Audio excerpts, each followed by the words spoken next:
আর্জেন্টিনার সঙ্গে দীর্ঘদিন ধরে আছেন গোলরক্ষক এমিলিয়ানো মার্তিনেজ। দলটির হয়ে অনেক ঐতিহাসিক জয়ের সাক্ষীও তিনি। আবার তার বদৌলতেও অনেক ইতিহাস গড়েছে আর্জেন্টিনা।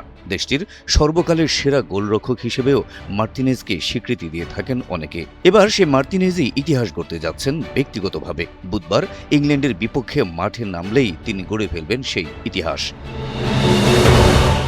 ইংল্যান্ডের বিপক্ষে সেমিফাইনালের ম্যাচে মাঠে নামার সঙ্গে সঙ্গেই মার্তিনেজ কিংবদন্তি ওবালদো ফিলোলকে ছাড়িয়ে আর্জেন্টিনার ফুটবল ইতিহাসে বিশ্বকাপের সবচেয়ে বেশি ম্যাচ খেলা গোলরক্ষক হিসেবে এককভাবে শীর্ষস্থান দখল করবেন। কাতার 2022 এবং চলতি 2026 বিশ্বকাপ মিলিয়ে এখন পর্যন্ত বিশ্বকাপে মোট 13টি ম্যাচ খেলেছেন তিনি।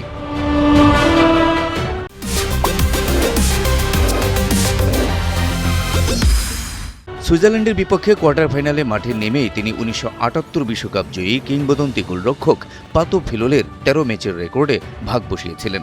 এবার ইংল্যান্ডের বিপক্ষে সেমিফাইনালে মাঠে নামলেই রেকর্ডটি সম্পূর্ণ নিজের করে নেবেন দিবু।